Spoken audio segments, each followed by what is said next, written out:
마음을 가라앉히고 하나님 앞에 나와 2월의 셋째 주일 예배를 드리시는 모든 분들을 주님의 이름으로 환영합니다. 다시 한번 우리의 삶의 시간들을 하나님의 시간에 조율해 보면서 예배로 불러주신 하나님의 뜻을 예배를 통하여 또 말씀을 통하여 함께 찾아가시는 시간이 되시기를 소원합니다. 여기 계신 대부분의 우리 성도님들은 세례를 받으셨으리라 생각합니다. 우리가 세례를 받게 되면 몇 가지 변화가 우리에게 생기게 됩니다. 어떤 변화가 생기게 됩니까? 세례를 받음으로 우리는 정식으로 공적으로 교회 공동체의 일원이 됩니다. 물론 우리가 이 교회에서 행하는 세례를 받지 않더라도 예수님을 믿으면 하나님의 자녀가 되고 또 교회의 일원이 되지만은 우리는 세례라는 공적인 성례를 통하여서 삼위 하나님과 교회 앞에서 우리의 신앙을 고백하고 세례를 받음으로 이제 성부와 성자와 성령의 이름으로 우리 교회의 세례교인이 되었음을 공포하느라 공적으로 우리가 세례교인이라는 신분, 교회 정식 회원이라는 신분을 얻게 됩니다. 또 세례는 우리에게 새로운 신분, 새로운 사명을 주기도 합니다.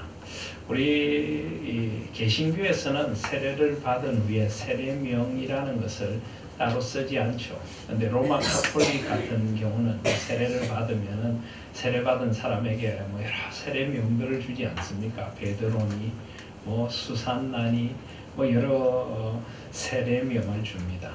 근데 사실 어떤 면에서 우리는 그런 로마 카톨릭식의 세례명은 받지 않지만은 세례받음으로 새로운 이름을 가지게 됩니다. 이 세례식이라는 것을 우리가 영어로 백티즘이라고 하기도 하는데, 제가 외국에 있을 때 몸담고 있었던 우리 개혁교회에서는 이 세례식을 크리스찬닝이라고 부르기도 합니다. 이제 정식 크리스찬이라는 이름을 가지게 되었다, 이런 뜻이 있을 것입니다. 그런데 이 모든 것은 어디에서부터 시작될까요? 세례를 받음으로 새로운 신분, 새로운 이름, 새로운 이제 생애 비전과 전망을 가지게 되는 것, 이 모든 것이 어디에서부터 시작될까요? 그것은 바로 예수님의 세례에서부터 시작이 됩니다. 예수님께서는 죄가 없으신 분이시지만 우리 죄를 위하여 이 땅에 오셨기에 우리 죄인들의 자리에 내려오셔서 우리가 받아야 할 세례를 먼저 받으셨습니다. 그리고 우리와 동일시 되셔서 그 세례를 통하여 어떤 신분이 되는지, 어떤 삶의 전망을 가지게 되는지를 예수님께서 먼저 보여주신 것입니다. 그래서 예수님께서 지난주에 살펴본 말씀인데요. 마태복음 3장 16절에 보시면 예수께서 세례를 받으시고 곧 물에서 올라오실새 하늘이 열리고 하나님의 성령이 비둘기같이 내려 자기 위에 임하심을 보더니 삼위 하나님의 역사가 다 나타나게 된 것입니다. 이제 예수님께서 공적인 신분으로 공적인 사역을 시작하게 되신 것입니다. 원래 예수님은 이 땅에 오셔서 예수라는 인간의 이름을 취하셨습니다. 이는 자기 백성을 저희 죄에서 구원할 자임이라 하는 뜻이죠. 구원할 자라는 예수라는 이름을 취하셨는데 이제 예수님이 공적인 직분을 취하시게 됩니다. 그게 뭡니까? 그리스도입니다. 그리스도. 그래서 우리는 예수 그리스도, 이 그리스도라고 하는 것은 예수님께서 세례를 통하여 이제 공적인 자리에 나서시게 됨을 의미하는 것입니다. 이 그리스도라고 하는 말은 원래 기름을 붓는다 하는 말인데요. 구약에는 이 말이 어떻게 나옵니까? 신약에 이 써진 헬라어 그리스어라고 하면 그리스도라고 하는데, 구약의 이 히브리어, 구약을 쓴 언어로 하면은 이 말이 바로 메시아입니다. 메시아와 그리스도란 말은 같은 말입니다. 구약의 히브리어로 메시아가 신약의 그리스어로 그리스도가 된 것입니다. 이것은 둘 다 기름 부음을 받은 자.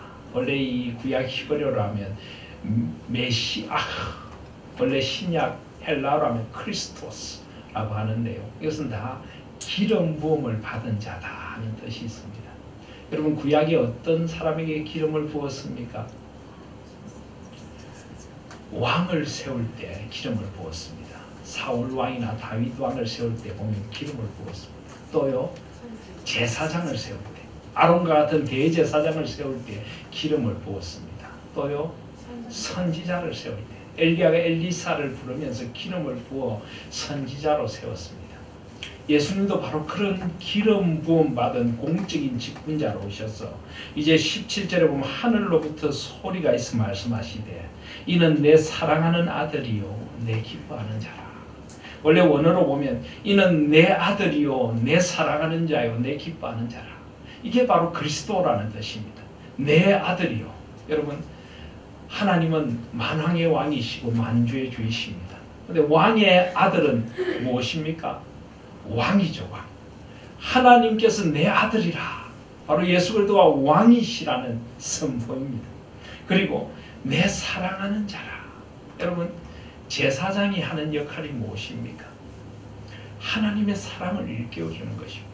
백성들에게 하나님이 사랑이시고 하나님이 은혜이심을 하나님 앞에 드리는 제사를 통하여서 그 백성들의 허물과 죄를 용서하시는 하나님의 무한한 사랑을 일깨워주는 사람들이 바로 제사장인 것입니다. 그리고 백성들의 죄와 아픔을 안고 하나님의 사랑의 품으로 나아가 중보 기도를 하는 사람들이 제사장입니다. 내 사랑하는 자라. 하나님의 사랑을 전하는 제사장으로 예수님께서 공적으로 이제 위임을 받으시는 것입니다. 그리고 내 기뻐하는 자라. 여러분, 선지자의 역할이 무엇입니까? 하나님의 기쁘신 뜻을 전하는 것입니다. 온 세상에 하나님이 원하시는 바를 전하는 것이 선지자인 것입니다. 예수님은 이제 선지자로 기름 부음 받으셔서 하나님의 기쁘신 뜻, 복음을 전하실 것입니다. 그래서 이것은 예수님께서 그리스도로 하나님의 아들로 하나님의 사랑하시는 자로 하나님의 기뻐하시는 자. 예수님은 원래부터 그런 분이셨지만 이제는 온 세상 앞에서 예수님의 공적인 직분을 선포하고 예수님이 어떤 분으로 공생애를 시작하시는가를 우리에게 가르쳐 주시는 것입니다. 그래서 예수님에게만이 아니라 저와 여러분에게도 이제는 동일하게 적용이 됩니다. 우리는 하나님을 믿고 세례를 받음으로 새로운 신분을 갖게 되고 새로운 이름을 갖게 되고 새로운 소명과 새로운 사명과 새로운 비전 앞에 서게 되는 것입니다. 우리에게는 이제 하늘이 열린 것입니다. 땅만 보고 사시지 마시기를 바랍니다. 열린 하늘을 바라보시며 하늘의 음성을 듣고 하나님이 부르시는 왕 같은 제사장으로 하나님의 말씀을 듣고 이 땅에 하나님의 말씀을 전하는 하나님의 사람 그리스도인으로 살아가시는 저와 여러분들이 되시기를 바랍니다. 또 하늘이 열리고 이 말씀이 들린 또 다른 이유가 저는 있다고 생각합니다. 그것은 바로 하나님의 위로와 격려와 축복입니다. 이제 예수님께서 공생애를 시작하십니다. 예수님은 하나님이시지만 우리와 똑같은 인간으로 오셔서 우리가 당할 모든 고난을 이제 다 당하셔야 합니다. 그런 예수님에게 위로와 격려가 필요했던 것입니다. 예수님도 이 땅에 인생을 취해서 오셨기에 예수님도 고독하셨고 예수님도 우시기도 하셨고 통곡하시기도 하셨습니다. 예수님도 쓸쓸하게 말씀하시기도 하셨습니다. 너희도 가려느냐. 광야에서 많은 사람들을 오병이 여러 먹인 후에 예수님께서 생명의 떡을 전하니 사람들이 하나둘 떠나갑니다. 예수님은 쓸쓸하게 12제자에게 너희도 가려느냐. 예수님께서는 여우도 굴이 있고 공중의 새도 거처가 있으니 인자는 머리 둘 곳이 없더라. 예루살렘 성을 보고 우시기도 하셨고 육체에 계실 때에 심한 통곡과 눈물로 간과 손을 올렸다고 히브리서는 이야기하고 있습니다. 예수님도 우시기도 하셨고 예수님도 상처를 받기도 하셨던 것입니다. 그래서 그런 예수님에게 이런 하늘의 위로와 하늘의 격려가 저는 필요했다고 믿습니다. 사랑하는 성도 여러분, 세상이 지치고 힘드십니까? 하나님의 위로와 격려의 음성을 자주 들으시기를 바랍니다. 누가 뭐라 해도 하나님은 너는 내 아들이야. 내가 너를 사랑해. 내가 너를 기뻐해. 그렇게 말씀하신다는 것 아십니까? 우리의 영혼의 귀가 닫혀서 그것조차 듣지 못하고 내가 너무 힘들어요, 내가 너무 외로워요, 자꾸만 그렇게만 하시지 말고 하늘의 음성을 들으실 수 있기를 바랍니다. 하나님은 여전히 우리에게 말씀하십니다. 내가 너를 사랑해, 내가 너를 기뻐해, 내 아들아 내 딸아. 하늘의 음성 들으시기를 바랍니다. 그리고 우리도 좀 위로하고 격려하고 살면 좋겠습니다. 사랑하는 가족들, 사랑하는 자녀들, 사랑하는 부모님 위로하고 격려하면 좋겠습니다. 우린 누구나 외롭고 힘든 인생길을 살아갑니다. 사랑한다고, 내가 어머니로 인해, 아버지로 인해, 당신으로 인해, 또 우리 자녀들로 인해 기쁘다고 고백하고 그렇게 살아갈 수 있으면 좋겠습니다. 우리 자녀들을 나무랄지라도 반드시 지켜야 할 법칙이 있습니다. 5번 칭찬하고 1번 나무라시길 바랍니다. 칭찬하시길 바랍니다. 피상적인 칭찬이 아니라 너희 그런 모습이 참 좋다, 하나님 보시기에 참 좋을 거야, 이렇게 해주니까 기쁘구나, 이것이 참 소중하다, 이렇게 구체적으로 칭찬해 주시기 바랍니다. 그리고 한 번쯤 나무랄 일이 있을 때도 부정적으로 나무라지 마십시오. 그런 모습 꼴도 보기 싫어, 이런 말 하시면 안 됩니다.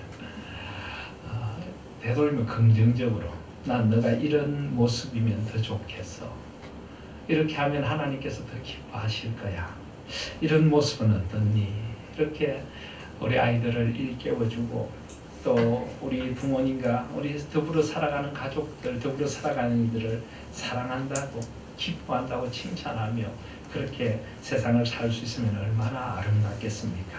그것이 바로 하나님의 뜻이시고 우리 안에 계신 하나님의 소원이심을 귀 기울여 들으시기를 바랍니다. 예수님에게 이런 칭찬과 격려와 위로가 필요했던 이유는 오늘 4장 1절에 보시면 그때 예수께서 성령에게 이끌려 마귀에게 시험을 받으러 광야로 가셨다. 예수님에게 공생의 다음 과정은 마귀에게 시험을 받는 것이었기 때문입니다.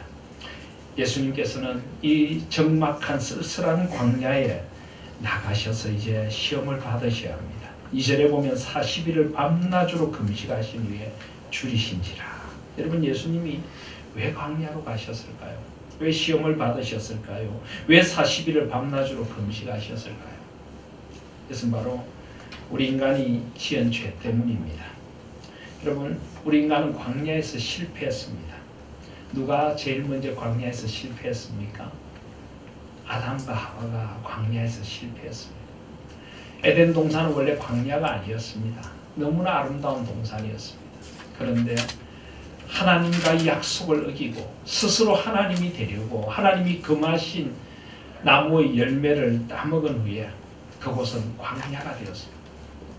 은근기와 가시덤불이 솟아나고 그곳은 광야 같은 땅이 되어서 이제 인간은 그때부터 광야 같은 시간을 지나 하나님의 나라에 이르는 이 광야를 살아가는 존재가 되고 말았습니다. 또 광야하면 우리가 떠오르는 대표적인 역사적인 사건이 있습니다. 이스라엘 백성들은 출애굽한 후에 40년 동안 광야를 헤매야 했습니다. 하나님의 약속을 불순종하로 말미암아 그들은 40년 동안 광야에서 애굽의 죄의 짐들을 내려놓는 시간들을 가져야 했습니다. 그런데 그 40년의 광야는 끊임없는 실패의 광야가 됐습니다. 하나님을 원망하고 틈만 생기면 애굽으로 돌아가려고 하고 하나님이 세우신 영적인 권위에 도전하고 인간의 욕심과 욕망을 따라 마음대로 행하고 철저히 이 40년의 광야는 실패한 광야이다. 그래서 예수님께서 그 광야로 가신 것입니다. 이제는 그 실패를 승리로 바꾸시고자 첫 아담이 실패한 그 광야에서 예수님은 둘째 아담으로 인류를 구원하실 메시아로서 이제 그 광야에서 예수님도 우리와 같은 시험을 당하신 것입니다. 지난주에 세례가 모범의 세례이고 동일시의 세례이듯이 예수님도 우리와 동일시 되셔서 그 시험을 당하셨고 이 시험을 이기심으로 우리가 넉넉히 시험을 이길 수 있다는 것을 보여주시고자 광야로 가신 것입니다. 저와 여러분도 광야 같은 세상을 살아갑니다. 21세기의 광야를 우리는 지나갑니다. 때로 적막하고 때로 쓸쓸하고 때로 온갖 사탄의 유혹이 기다리고 있는 그런 길들을 우리는 걸어갑니다. 저와 여러분이 걸어가는 그 광야로 찾아오시기 위하여, 그래서 그 광야에 함께해 주시기 위하여, 그 광야를 승리의 광야로 바꾸시기 위하여 예수님께서 광야로 가신 줄 믿습니다. 그래서 우리는 인생의 광야길을 걸어가며 광야에서 시험을 당하시고 그 시험을 이기신 주님을 바라보게 됩니다. 그 주님의 발걸음을 따라가게 됩니다. 우리도 예수님처럼 그 광야에서 주님의 손을 붙들고 이 시험에 이길 수 있음을 믿으시기를 바랍니다. 예수님께 다가온 사탄의 시험은 세 가지입니다. 그것은 우리 모든 인류가 당하는 시험이기도 하고 사탄이 우리를 넘어뜨리는 대표적인 시험입니다. 그 첫 번째 시험은 이렇습니다. 3절을 보시면 시험하는 자가 예수께 나와서 이르되 내가 만일 하나님의 아들이거든 명하여 이 돌들로 떡더미가 되게 하라. 예수님이 지금 40일 동안 밤낮으로 금식하신 후에 주려 계십니다. 예수님도 인성을 취하여 오셨기에 이 주님의 고통이 무척이나 심하셨을 것입니다. 우리 인간이 지은 죄 때문에 예수님 40일을 밤낮으로 금식하며 오직 하나님만 의지하고 그 주님을 감당하신 것입니다.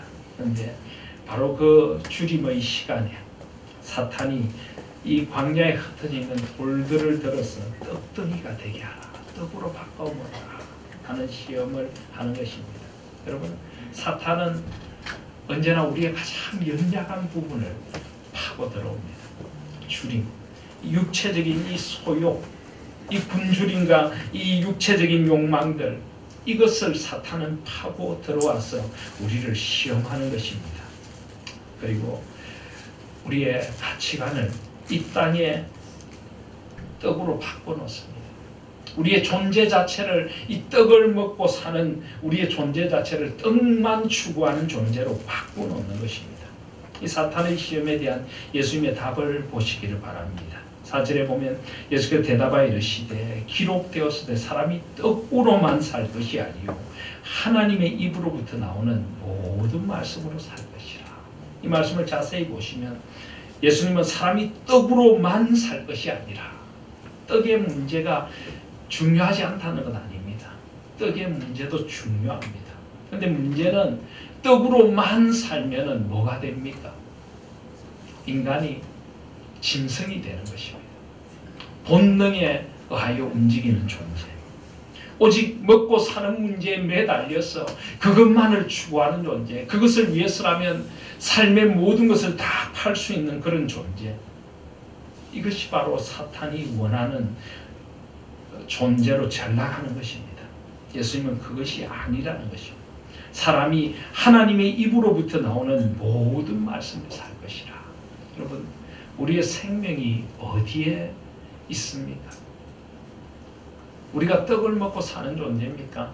물론 떡을 먹습니다만 우리의 생명은 떡으로 지탱되는 것이 아니라 하나님의 뜻으로 지탱되는 줄 믿습니다.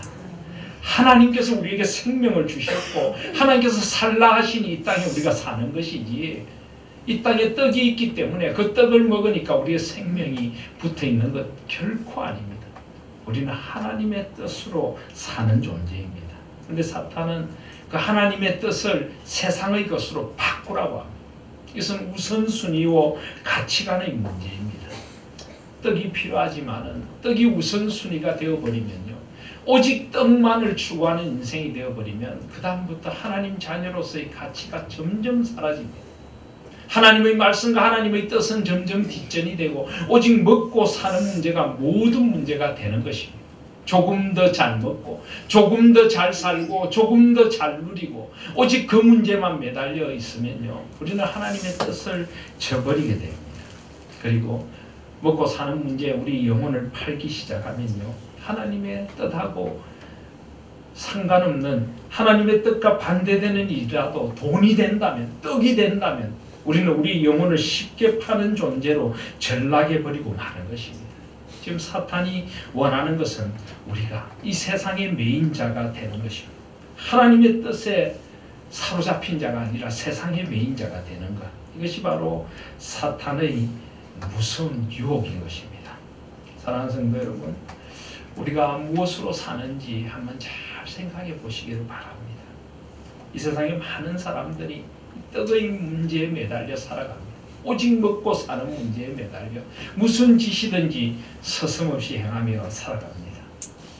여러분, 결국 그것은 사탄의 속삭임임을 잊지 마시기를 바랍니다. 우리는 하나님의 뜻으로 삽니다. 하나님의 생명으로 사는 것입니다. 우리의 가치관이 어디에 있는지를 잘 한번 생각해 보시기를 바랍니다. 오늘 예수님께서는 말씀으로 살 것이라. 여러분, 말씀이 우리 삶의 가치관이 되어져야, 그냥 말씀이 아니라 이 말씀이 우리 삶에 놓고 우리의 삶을 형성하는 가치관이 되고, 내가 과연 무엇을 위하여 살 것인가, 하나님의 자녀는 무엇으로 사는가 하는 가치관 앞에 우리가 새롭게 서야 하는 것입니다. 그리고 우리는 하나님 주신 사명으로 살아갑니다. 너희는 먼저 그의 나라와 그의 의를 구하라. 그리하면 이 모든 것을 너에게 더하시리라. 먼저 우리는 하나님의 나라와 하나님의 의를 구해야 합니다. 그리하면 이 모든 것을 너에게 더해 주시리라. 하나님께서 약속하셨습니다. 물론 우리가 세상 사람들과 경쟁하는 것처럼 잘 먹고 잘 살지 못할지 모릅니다.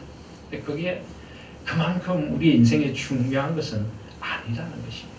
세상 사람들은 수단과 방법을 가리지 않고 살아보라고 우리를 유혹합니다. 예를 들어 뭐로 가도 서울만 가면 된다라고 합니다. 여러분, 그게 맞는 말입니까? 어떤 수단과 방법을 동원하고라도 서울만 가면 되는 것입니까? 우리 그리스도인들은 그게 아닙니다. 목적지를 향해 가되 바르게 가야 되고 정당하게 가야 되고 하나님의 뜻 안에서 가야 하는 것입니다. 하나님이 원하시는 방향으로 걸어가야 하고 하나님이 원하시는 보폭으로 걸어가야 하는 줄 믿습니다. 우리가 무엇을 위하여 사는 것인지. 그래서 요한복음 4장 34절에 예수님께서는 이렇게 말씀하셨습니다. 예수께서 이르시되 나의 양식은 나를 보내신 이의 뜻을 행하며 그의 일을 온전히 이루는 이것이니라. 하나님의 뜻을 이루는 것이 나의 양식이다. 여러분, 이 떡의 문제로 우리의 생을, 우리의 영혼을 빼앗아가려는 사탄의 유혹에 넘어가지 마시기를 바랍니다. 우리는 하나님의 자녀로 부름받은 거룩한 존재들입니다. 우리는 하나님의 꿈을 살아가는 존재들입니다. 하나님의 말씀의 가치관을 살아가고 하나님 나라, 의와 평강과 희락의 나라가 이 땅에 임하기를 우리의 삶의 우선순위를 두고 살아가는 존재임을 잊지 마시길 바랍니다. 그 안에서 우리에게 주신 생, 우리에게 주신 떡과 우리에게 주신 삶의 문제들을 하나님 안에서 소중하게 가꾸어 가는 것, 이것이 바로 하나님의 뜻인 것입니다. 그런데 사탄은 자꾸만 이 문제를 흐리게 만들어 놓습니다. 우리의 가치관을 빼앗아가는 것입니다. 그런데 예수님은 무엇이 우리의 우선순위인지를 분명히 하십니다. 하나님의 말씀, 하나님의 나라, 하나님의 뜻, 하나님의 소원이 우선순위임을 분명히 하심으로 사탄의 유혹을 이기십니다. 사탄은 첫 번째 시험에 실패합니다. 5절에 보면 이제 두 번째 시험을 예수님에게 가지고 옵니다. 5절에 보면 이에 마귀가 예수를 거룩한 성으로 데려다가 성전 꼭대기에 세우고 이르되 내가 만일 하나님의 아들이거든 뛰어내리라. 기록되었을 때 그가 너를 위하여 그의 사자들을 명하시리니 그들이 손으로 너를 받들어 발이 돌에 부딪히지 않게 하려다. 이것은 어떤 시험입니까? 그것은 한마디로 하면 하나님을 시험하는 것이다 라고 예수님 말씀하십니다. 7절에 보면 예수께서 이르시되 또 기록되었을 때 주 너의 하나님을 시험하지 말라. 그런데 어떤 시험입니까?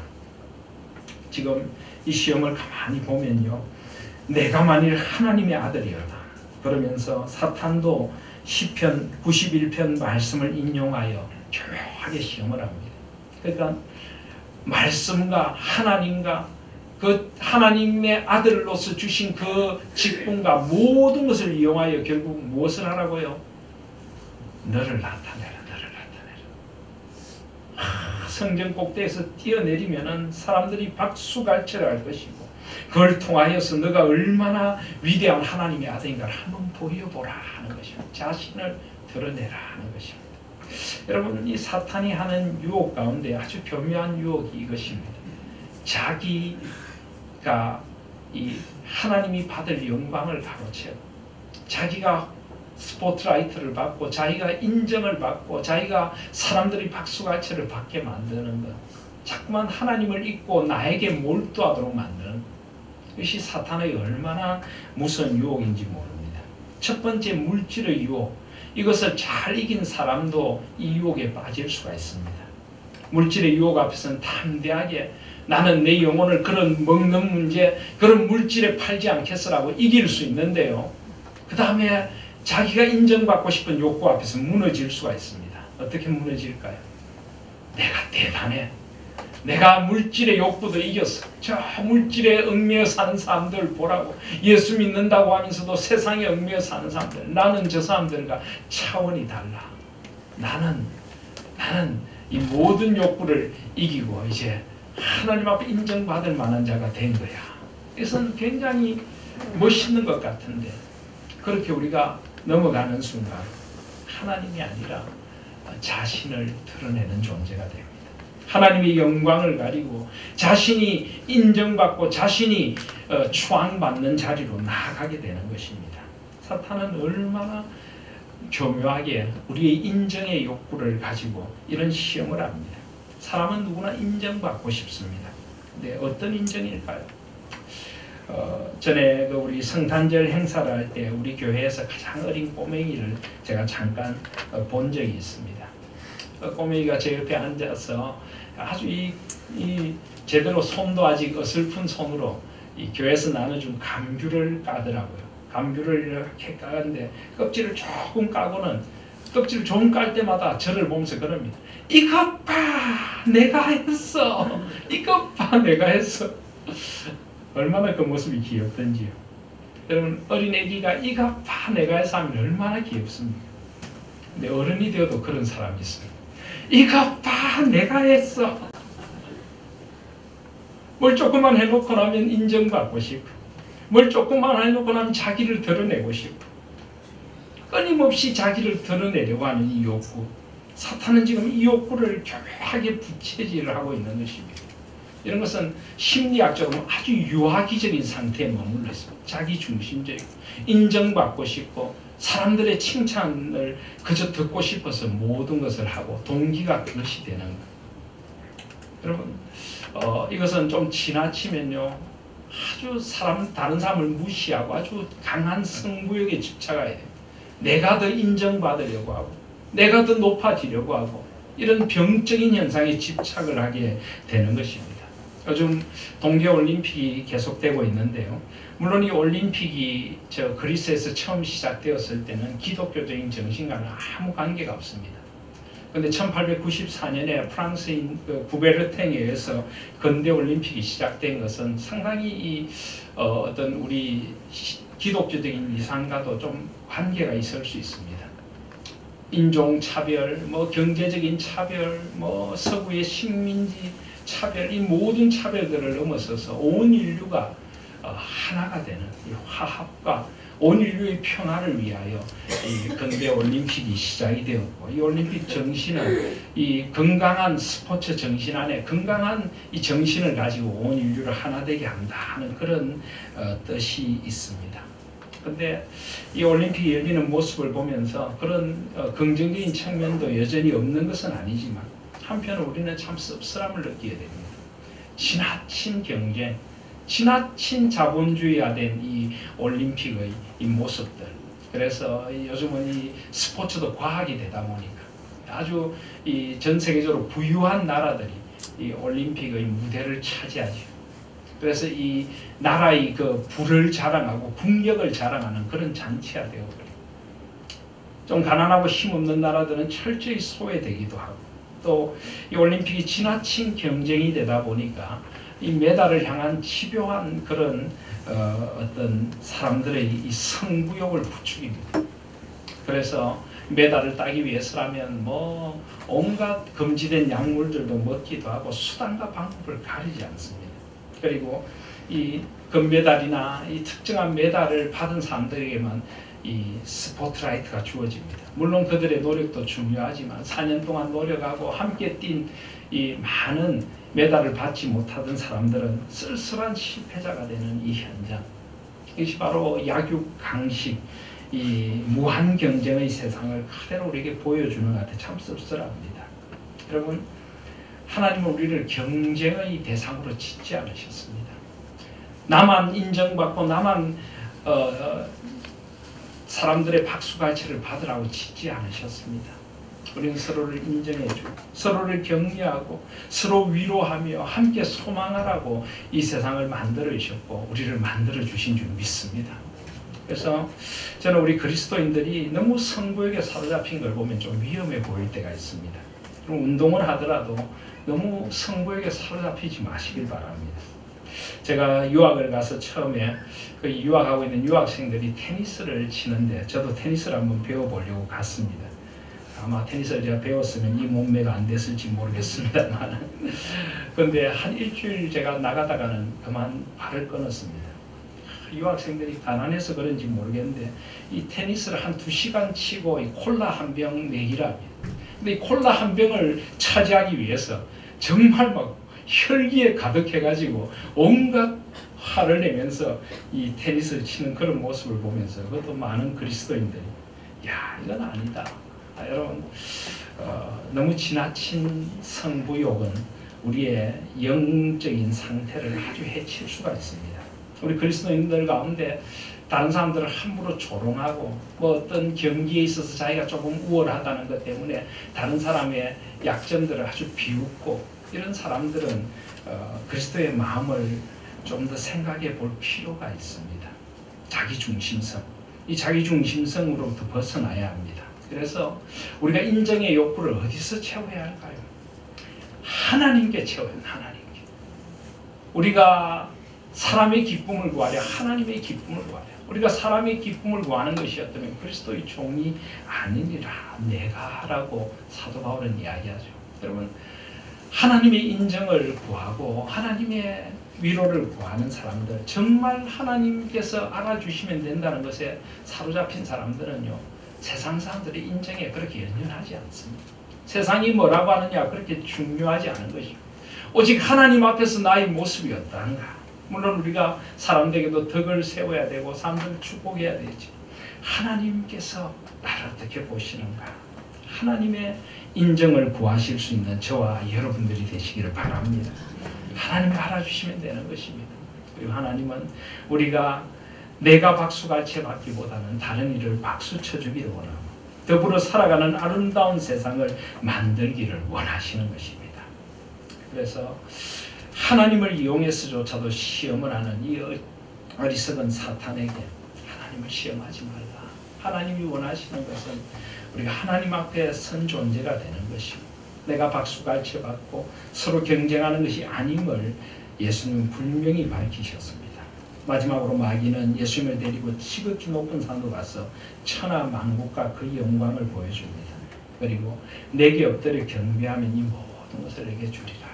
세상의 영광, 세상의 이 화려한 것들, 눈으로 보이는 것들, 감각적으로 좋은 것들, 이 세상의 것들을 위하여 자신의 영혼을 팔라는 것입니다. 사탄에게 경배하라는 것입니다. 하나님께 주신 비전과 소망의 미래가 아니라 나의 미래를 사탄에게 팔아버리라는 것입니다. 그러면 내가 이 영광을 너에게 주리라. 예수님은 말씀하십니다. 사탄아 물러가라. 기록되었을 때 주 너의 하나님께 경배하고 다만 그를 섬기라. 우리에게 진정한 영광을 주실 분은 하나님밖에는 없습니다. 사탄이 영광을 줄 수 있다고요. 사탄이 주는 화려해 보이는 그 이면에 얼마나 더러운 사탄의 죄와 욕망이 움틀거리고 있습니까? 그것은 결국 인간을 파괴하고 세상을 파괴하는 것입니다. 우리 영혼을 사탄에게 파는 순간 우리는 우리의 미래를 사탄에게 갖다 바치는 것과 마찬가지입니다. 우리 그리스도인들도 살아가면서 이런 세상의 유혹을 받습니다.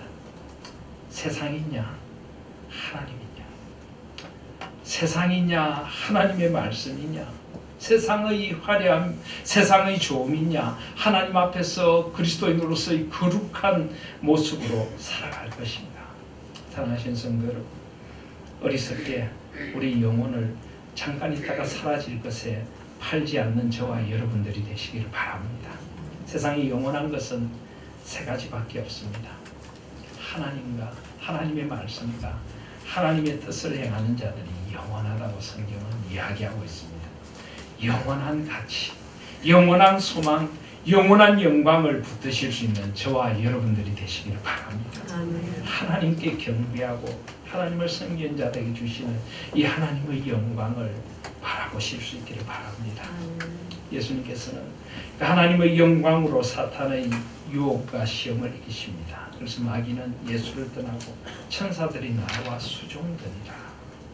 여러분, 이 모든 시험은 지금도 우리에게 있지만 여러분 분명히 명심하셔야 될 것은 이 모든 시험을 우리가 넉넉히 이길 수 있다는 것입니다. 오늘 4장 1절 말씀을 잘 보십시오. 그때 예수께서 성령에게 이끌려. 여러분, 우리가 시험당하는 그 자리에 성령님이 함께 하신다는 것을 믿으십니까? 성령께서 우리를 위하여 탄식하며 기도하시고 우리에게 지혜를 주시고 우리에게 거룩한 영으로 하나님의 자녀답게 살도록 우리와 함께 하십니다. 우리 인생의 어떤 광야라도 성령님이 함께 계신다는 것을 잊지 마시기를 바랍니다.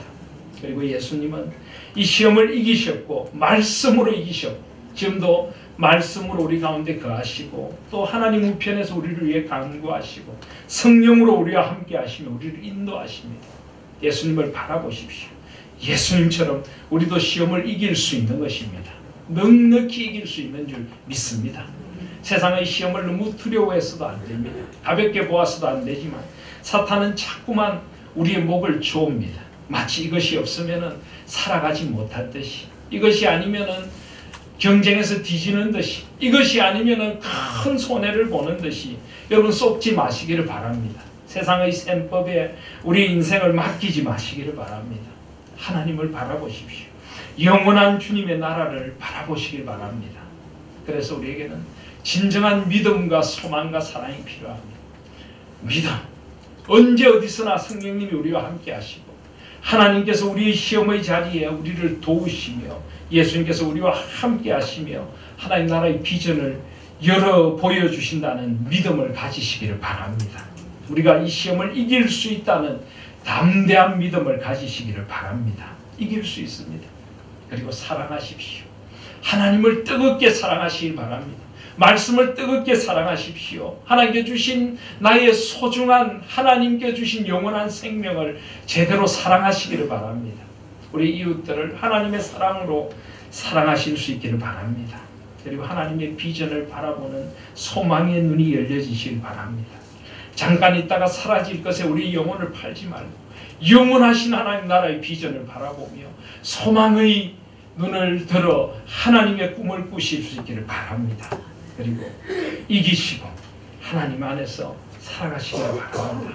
그것이 바로 우리에게 주신 하나님의 꿈이고 이제 이 광야를 넘어 하나님의 나라를 열어가는 예수 그리스도의 비전인 것입니다. 이 모든 시험 가운데 넉넉히 이길 수 있는 저와 여러분들 되시기를 주님의 이름으로 축복드립니다. 아멘.